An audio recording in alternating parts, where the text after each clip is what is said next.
Здравствуйте, родители! Сегодня мы поговорим о кашле. Особенно о влажном кашле, который возникает во время прорезывания зубов.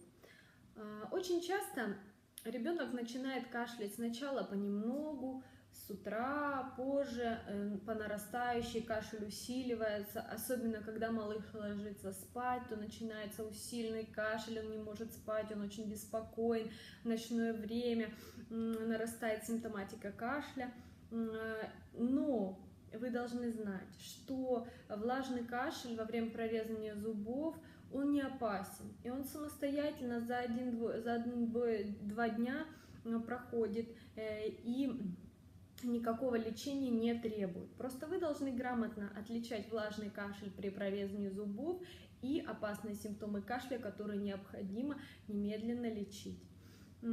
Почему он возникает? Возникает влажный кашель при прорезании зубов, потому что, опять же, активно работают все железы. Железы ротовой полости, железы носоглотки. Они выделяют секрет разный по ферментативной активности, и не все дети откашливают этот секрет. Большинство из них проглатывает, что влияет на желудочно-кишечный тракт. Я рассказывала, что может вызывать понос. Но также некоторые из них аспирируют его, вдыхая эту слизь, и вызывает рефлекторно очищение легких, рефлекс откашливания. То есть, по сути, откашливается лишняя слюна, которая выделилась при прорезывании зубов, и это никакая не мокрота, которая возникает в бронхах, и вы сами увидите, что этот кашель очень редкий, не сопровождается отделением мокроты, в крайнем случае, если ребенок вдохнул и большое количество слюны попало в дыхательные пути, и возникает в положении лежа. То есть, когда ребенок ложится, то по задней стенке глотки стекает большое количество слизи и вызывается кашлевой рефлекс.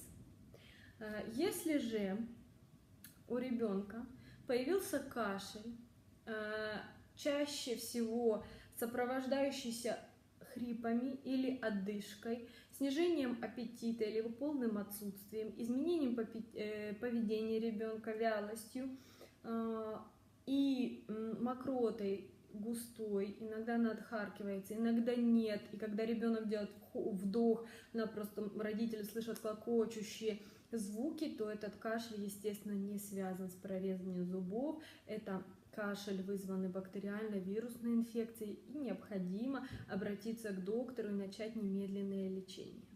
Значит, мы запомнили, что влажный кашель при прорезании зубов не опасен, и через 1-2 суток он проходит. Лечения никакого не требует.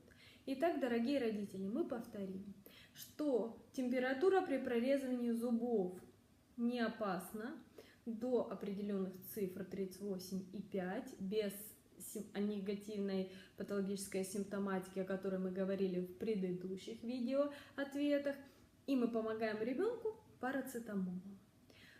Понос, насморк и влажный кашель мы не лечим, либо помогаем ребенку освободить дыхательные пути с помощью аспирационной игрушки, очищая носовую и ротовую полость. Следите за вашими детьми, помните об опасных симптомах и знайте, как вы можете помочь вашему ребенку. Спасибо за внимание, будьте здоровы!